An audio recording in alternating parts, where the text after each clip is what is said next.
I can tell you the exact time to have sex, eat a cheeseburger, ask your boss for a raise, like literally you name it. It's all based on the hormone flow. So if you can predict where somebody's serotonin is at a particular time of day, you know that you can say certain things to them, how they'll take it. It's very predictable. You're listening to Sex with Emily. I'm Dr. Emily, and I'm here to help you prioritize your pleasure and liberate the conversation around sex. In today's best of episode, we're talking about my second favorite bedroom activity, sleep. I chatted with sleep expert Dr. Michael Breus about everything from what kind of sleeper you are to what to do if you and a partner don't align on morning versus night sex. Please rate and review Sex with Emily wherever you listen to the show. And my new articles, Flow With It, How to Have Period Sex, and 6 Ways to Infuse Intimacy into Your Weeknights, Couples Edition, are up on sexwithemily.com. Before we get into the episode, I have something to share with you all. I'm so excited. I get to formally announce to you right now that my new online store, Shop with Emily, is live. It's something I've been working on for a long time. I've always wanted to have a store of all of my favorites and go-tos. Because I've been reviewing and testing sex toys for a very long time, almost 2 decades. I've literally tried every single toy on the planet. And I just want you to know that I've never talked about toys that I don't love, that I haven't tried, or someone on my team hasn't tried. And so I put them all in one place. And there's not too many. You won't get overwhelmed. But for all the categories I talk about, you're going to find the sexy thing that you need. And it's going to be the right thing. And you know how stores often have staff picks? Think of Shop with Emily as one big selection of staff picks. Lubes, plugs, vibes, couples toys, candles, and sextras. Everything you need for a pleasure-filled life. Free shipping on orders over $69. I'm guessing you won't forget that number. And we ship with discreet packaging all over the U.S. Go to our website, sexwithemily.com, click on the shop button at the top, and it will take you to our online store. Or just go straight to shop.sexwithemily.com. All right, everyone, enjoy this episode. Welcome to the show, Dr. Michael Breus. So excited to have you. Thank you, Dr. Emily. It's my super duper pleasure to be here. Yeah. And I think sleep is having a moment. The last few years, I feel like everyone's sort of been right? That I think their sleep is impacted. We're not sleeping. We don't know why. But really, this time on the planet, it is having a moment. So what's going on? Tell me why. Tell me, Dr. Breus. So, all of a sudden, several different things sort of collided. Number one, we could start tracking it a lot better. So now we've got rings, we've got wristbands, we've got things under our mattresses that can start to give us a little bit more feedback so we can start to understand more about our sleep. So that's certainly helpful. The other thing that we started to realize is that performance is really directly tied to sleep.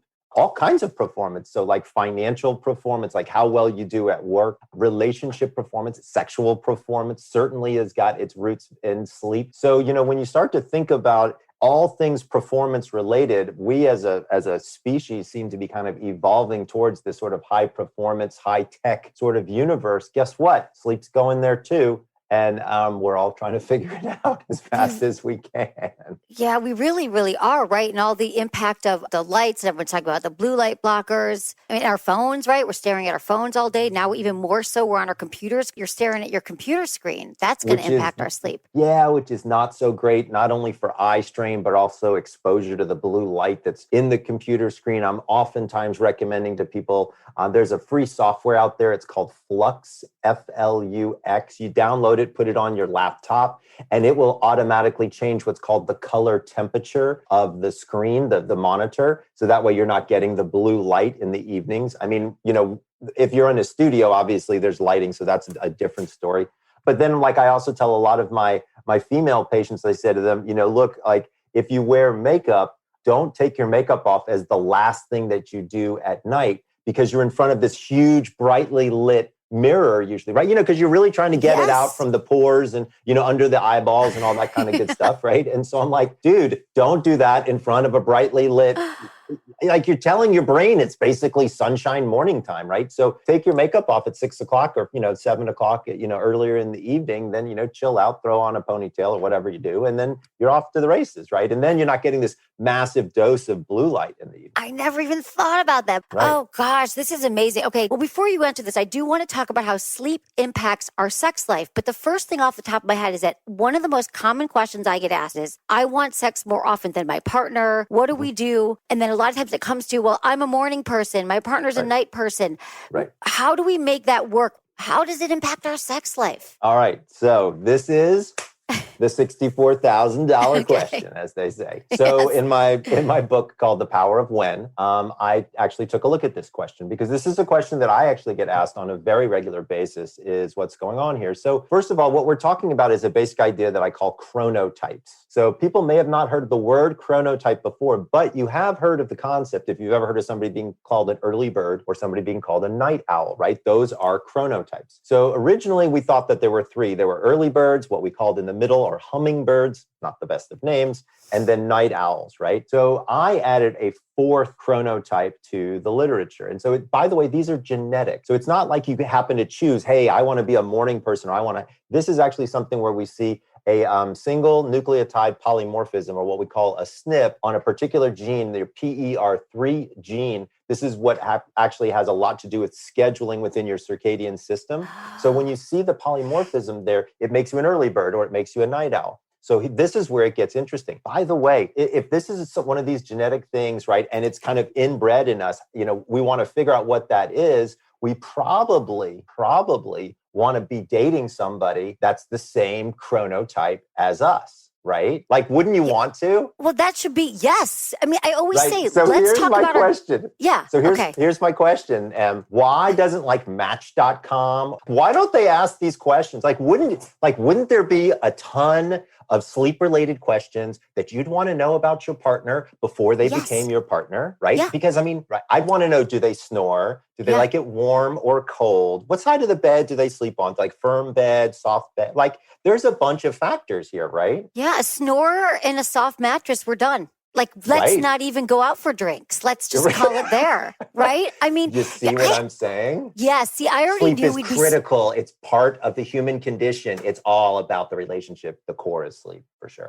Don't hit the snooze button, because after a quick break, we're talking all about how sleep impacts our sex life. But first, I want to tell you about one of my favorite new ways to sleep better at night. Hello Again. Hello Again makes cannabis-powered vaginal suppositories to provide relief from the physical, cognitive, and emotional challenges of womanhood before, during, and after menopause. Founded by women for women, Hello Again uses cannabis and natural botanicals to provide relief without the typical head high. And you guessed it, they have suppositories just for sleep. Their sleep suppositories help you go to sleep, stay asleep, and get back to sleep. Plus, they regulate your body temperature, address inflammation, and keep your vagina, or V-force as they call it, moisturized. Dr. Breus and I talk about how CBD can be used as a sleep aid later in this episode. And spoiler, he reveals that CBD is much more effective for sleep when combined with THC. While Hello Again sleep suppositories have a 4-to-1 ratio of THC to CBD, making them effective and again without causing a head high. And did you know penis owners can use them too? For those of you without a vagina, Hello Again suppositories can also be inserted into the anus. Try Hello Again for yourself at shop.helloagainproducts.com and use the code Emily25 for 25% off your order. That's shop.helloagainproducts.com, or just click the link in our show notes and use the code Emily25 for 25% off.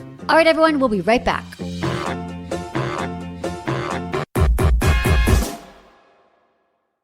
By now, you've probably heard my magic wand story. It's a brand that's been part of my personal journey for more than 20 years. But no matter how many times I sing Magic Wand's praises, I'll never be able to fully capture the story of this incredible brand. Well, now journalist and author Kate Sloan just completed a limited audio series documenting the history and impact that Magic Wand has created over the last 56 years. It's called Making Magic, and the series chronicles Magic Wand's incredible brand story through interviews with nearly 40 experts, performers, business owners, educators, and fans. So I got a sneak preview of the series, and what I loved is that Kate weaves together snippets from all their interviews into this amazing story arc. She covers Magic Wand's journey from appliance store massager to its legendary influence on culture and sexual independence, and it's all just fascinating. The first episodes of Making Magic are available now at makingmagicseries.com or on all popular podcast platforms. Just search for Making Magic or visit makingmagicseries.com today.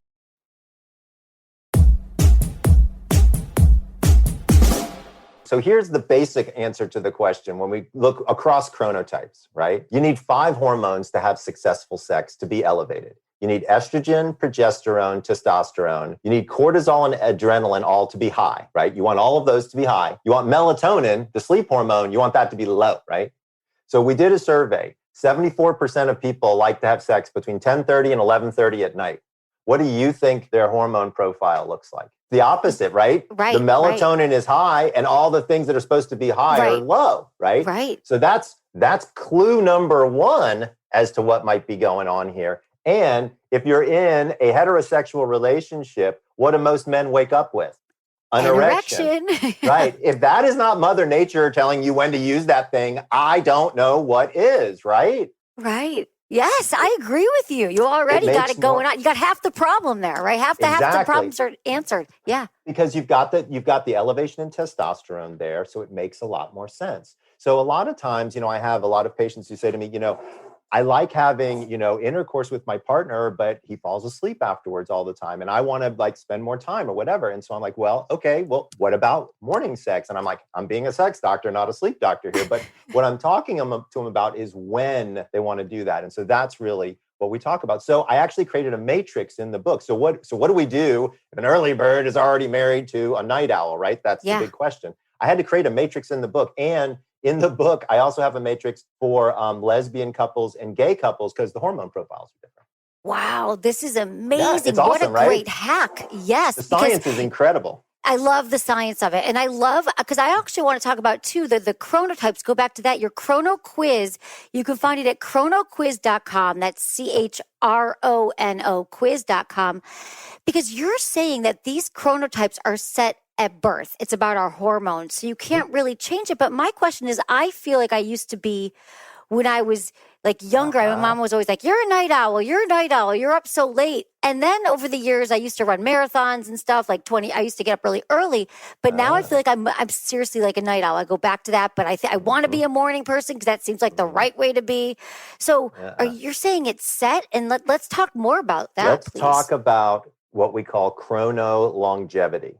Okay. Across the lifetime. So guess what? Everybody is a chronotype at certain points of their lives. So think about it. If you have a baby, right? Yeah. Babies are lions. They're early birds, right? They go to bed super early. They wake up super early, right? That's the earliest chronotype, what I call my lion chronotype. Then you got a toddler through middle school. When do they go to bed? They go to bed when the sun kind of goes down. They kind of get up when the sun kind of comes up. They're kind of in the middle, like what a hummingbird would be or what I call a bear, right? Then you got teenagers, right? I got two teenagers. I've got an 18-year-old son, 17-year-old daughter, okay?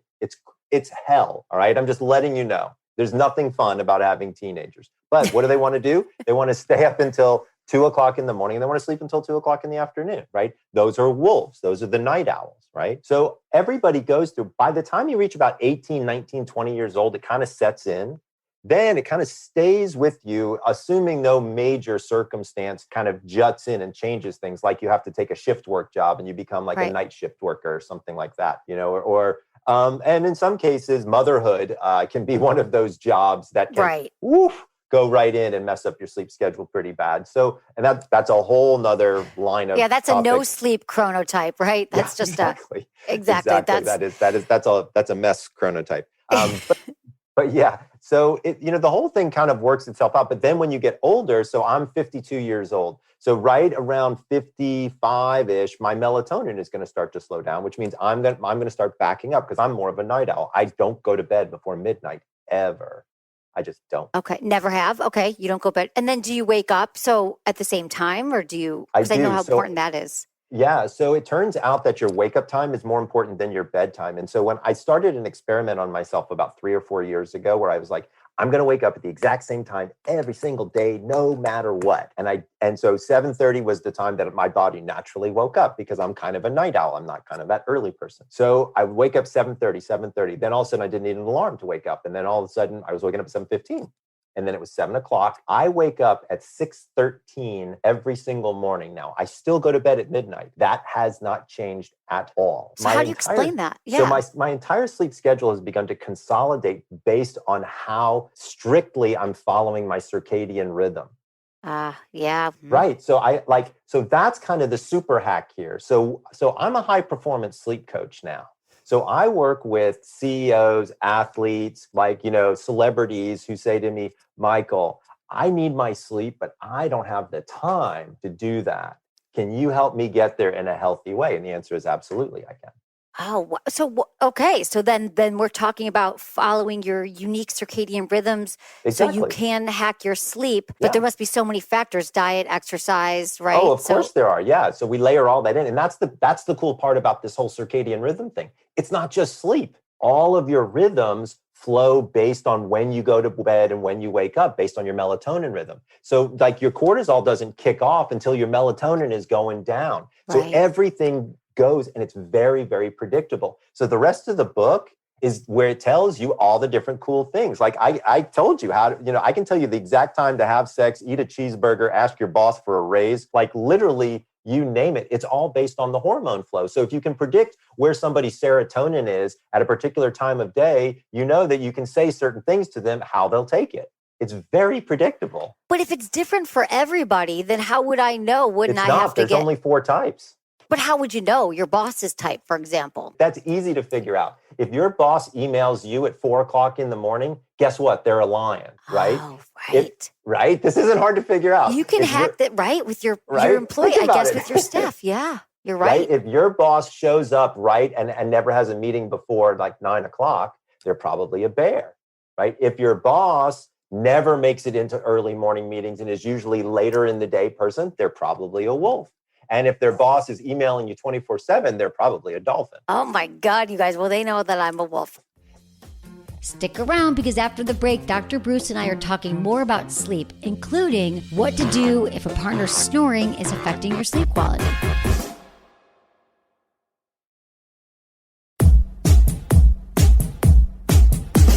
Okay, so Dr. Michael Breus, I'm curious about how sleep can be a thing. Like if I was with a snorer or somebody who was, Absolutely. woke up super early and I'm a night owl, all these things aren't going to work together. But how do we deal with that? Like someone's an insomniac, you're saying usually there's not 2 in every relationship of someone who's got sleep problems and someone doesn't. We don't get matched on that, unfortunately. Dude, let me just tell you that I've saved more marriages as a sleep specialist than I ever would have as a marital therapist just by getting people back into the bedroom together. You'd be shocked. So snoring is the number one usually problem that I'm dealing with from a relationship couple standpoint, right? And so what's that all about? So usually the snorer is the guy, and it's usually because he has gotten pretty comfortable and started to gain some weight. And so as men gain weight, we gain weight through our necks and around our spare tire bellies, okay? Women gain weight in different places. And so what we know is when men gain weight in their throats, it begins to crush their throat. So if you've ever been in the garden and you stick your thumb over the hose, the water squirts out a lot faster, right? Same holds true with here. Here, the nose is the hose. So as you gain weight, the hose is getting crushed, which means the air has to move faster, which causes a vibration, which causes a snore. So all of a sudden, somebody's in their relationship for a little while, they've gained a couple pounds, and all of a sudden, boom, they start to snore. Now, some people were snorers beforehand, or some people only snore when they drink alcohol, right? So all of these can play into whether or not somebody can get a good night's sleep. And there's a 4th kind of snoring, and that is the pet that snores. So Emily, you know that I have a French bulldog, and that's all they do. Hugo, right? He's a heroic snorer, as we like to call him. So, and he sleeps in my bed. So that's a whole nother story. And that's a whole nother question that you would have between couples, right? And here's the thing, why don't we figure that out early, in a relationship? Because I think some of those are some pretty interesting questions to have, but snoring is a big one. And there's actually real data behind it. And so one of the things we now know, number one, snoring is not just a social nuisance. People who snore do have a significant increase in mortality. We do know that they have a significant increase in the ability to gain weight. So there's it's all cause mortality. Right. It's no messing around. The real deal is there, and it is a precursor to sleep apnea. So we don't have to say, sleep apnea is a big deal, all that kind of stuff. But not only is it not good for the person who snores, but it's actually not good for the person who's lying next to them. The data now suggests that the person lying next to a snorer loses approximately 1 hour of sleep themselves from listening to that snore. So it is their problem, it is your problem, it is your problem, and it is their problem when we talk about, stuff like snoring. And look, let's be fair. if all we're talking about here is a little bit of weight loss, in many of the cases, I'm not saying you got to drop 50 pounds. I'm saying a 5-pound weight difference, right? So a 5-pound weight difference for a 200-pound guy is 10 pounds. Like, it's not that much. That would lower it probably about 20 to 25 decibels, which would probably change everything and allow everybody to be able to fall back asleep. I am, however, saying if you think you got sleep apnea or your bed partner says they heard you stop breathing in your sleep, please get it checked.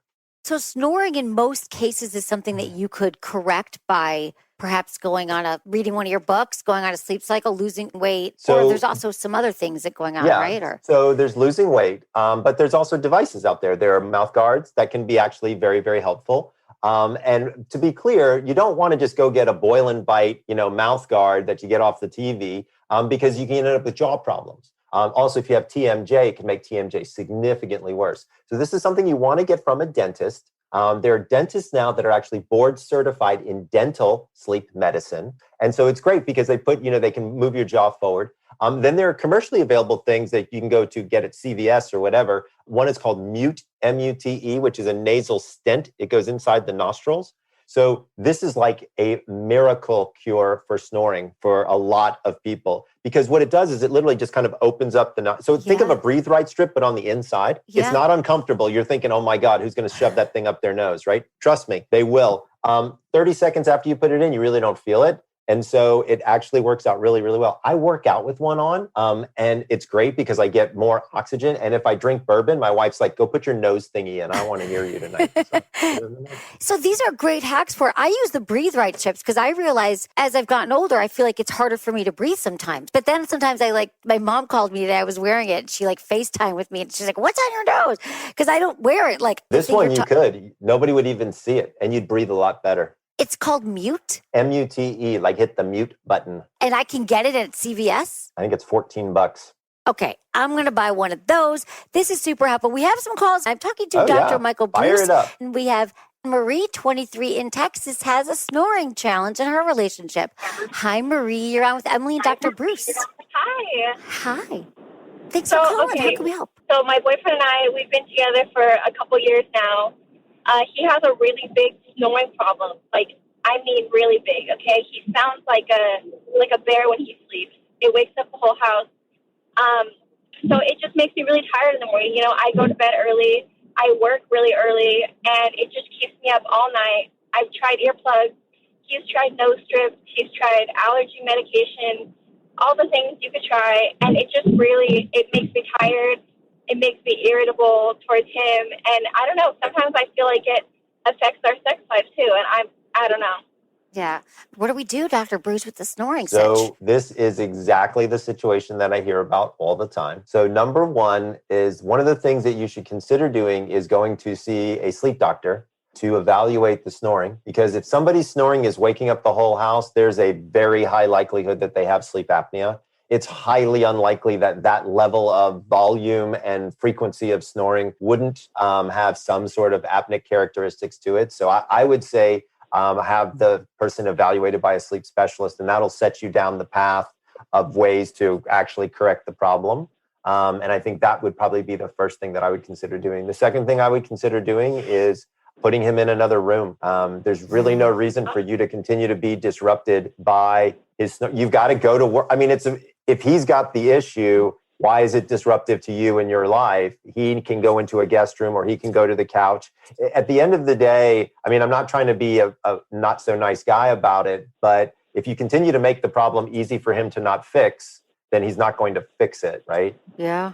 So I would say, I'm not saying do it in a mean way. I'm saying doing it in a loving way. Like, hey, babe, I can't sleep. I need to go to work and it's a problem. So I'm going to need you to sleep, kind of on the couch. Until we can kind of figure this thing out.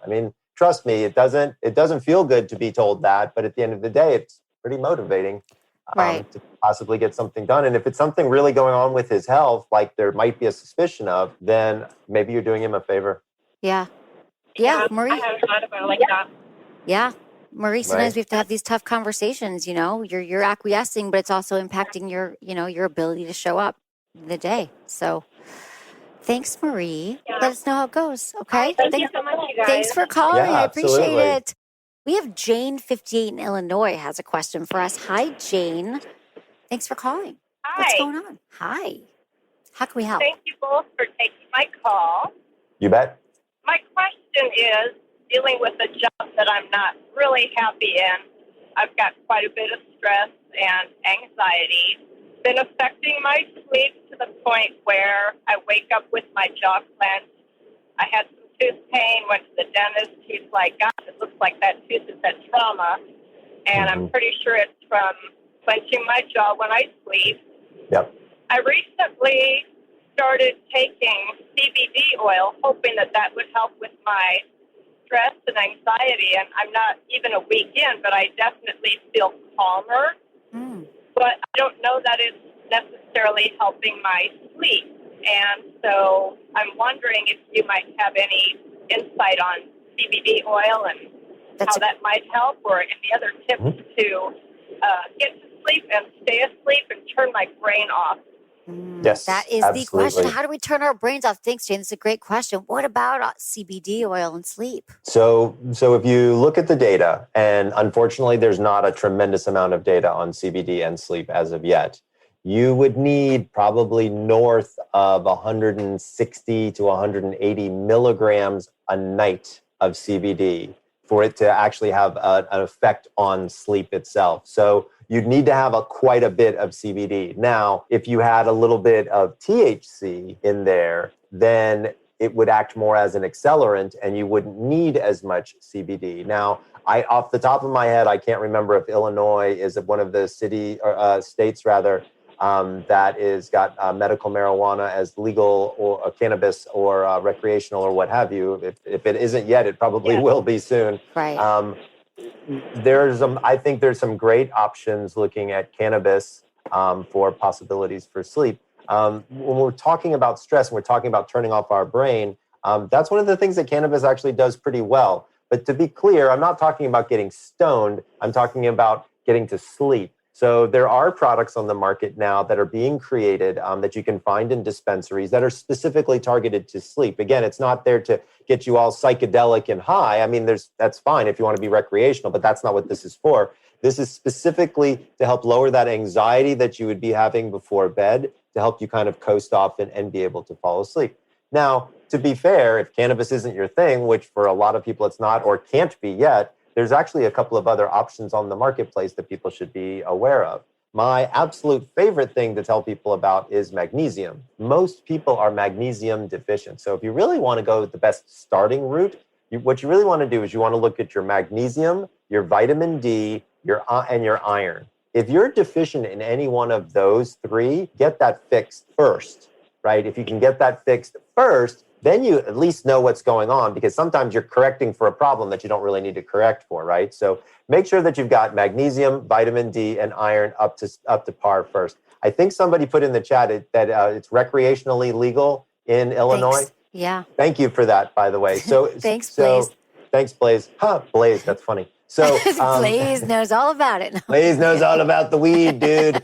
I love it, Blaze. You're awesome. So when you're looking at cannabis as a potential option, that can certainly be one. But there's also a couple of other things out there that are pretty interesting in the marketplace. So I work with this company called EBB, E-B-B. Now, this is going to sound crazy, first of all. I'm just warning you ahead of time. But this is really cool technology. So I worked with this company, and what they do is they have this thing that they put. It's a cold press that goes across your head, and you fall asleep wearing it. And it stays on your head all night long, and it slows down the cerebrospinal fluid. It slows down everything and slows down your thinking. Not to the point of like you can't think, but it actually turns off your brain in a sense. It's very unique. It's very cutting edge. It literally was released on the market 4 months ago. It's got so much science behind it, and the science is pristine. The science is by one of the top sleep researchers in the world, Dr. Eric Knopfinger. So he looked at the neuroprotective effect of cold. So when somebody cracks their head open and they end up in the emergency room, we wrap their head in ice to keep everything there, but also to slow everything down. Take that idea and now put it into a headband that you put on somebody as they're trying to fall asleep, and it just slows that thinking down, and it makes things so much easier. So there's lots of different things I think people need to be considering when they're looking at difficulty falling asleep, not being able to turn off their brain. But to be clear, stress is certainly a big one, and it's definitely clearly telling you that you need to do something about it. So thanks for calling in. I wish you the best. Thanks, Jane. I mean, so I think to answer your question, it can work CBD, but also I like what you're saying is if it is you need a legal in lot Illinois, of CBD. You need a lot. So CBD. THC, just a little bit of THC, and if you go into a dispensary, they can help you with this. It helps to activate the CBD so it'd be more effective. Yeah, it just makes it more, it just pushes it through a little bit quicker and also helps lower the anxiety, right? That, that's what THC kind of does. Exactly. All right, Jane. Great, thank you. Thank you, Jane. Thank you so much. Thanks for calling. Yeah, appreciate you. That is so interesting, too. The thing about cold, though, I would think it's called ebb. I would think that, you splash cold water on your face when you want to wake up. So to have a cold band around your head. It is. Well, remember that your core body temperature has to drop in order for melatonin production to begin. So it actually follows your core body temperature. That's why things like the Oura Ring and the straps on the arm can be able to measure your sleep. Where is one place to start to get your sleep regulated, to feel like you have a control of your sleep rather than it's controlling you? Okay, so I'm going to give all of your listeners a 5-step plan that everybody can do, and it's not going to cost you a dime, and your sleep will be significantly better, okay? Okay. So step number 1 is to pick one wake-up time and stick to it. I would tell you, go to Chrono Quiz, figure out what your wake-up time should be, and do it that way. If you don't want to do it that way, that's fine. But figure out what your wake-up time is 7 days a week, including the weekends. Including the weekends. I thought you were going to say that. No, don't mess around. Circadian consistency, number 1. Got it. Okay. Step number 2, caffeine. Stop caffeine by 2 p.m. Why 2 p.m.? So most people don't know caffeine has a half-life of between 6 and 8 hours, right? And so if you stop at 2 and it's 8 hours, because maybe you're a slow metabolizer, half of it's out by 10. It's around when most people are going to be going to sleep. So you want to have your coffee, have it in the morning, but stop by 2. Step number 2, stop caffeine by 2 p.m. Step number 3, alcohol. All right. Look, there's a really big difference between going to sleep and passing out. Okay. Right. We don't like the passing out. We like the going to sleep. It turns out that there's a very important relationship to understand here. It's all about the time in which you have your last sip to lights out. Whatever that time frame is going to have the greatest effect on your sleep. So if that time is very short, it will have a very large effect. If that time is longer, it will have a smaller effect. So step number 3 is to stop alcohol 3 hours before bed. It takes the average human approximately 1 hour to digest one alcoholic beverage. So I figure you go to 2 glasses of wine, I'm going to give you a little bit of room for maybe a half a glass more. But to be fair, you don't want to go over 2. For most people, it gives them energy. It doesn't make them relaxed. And for men, it can make them aggressive.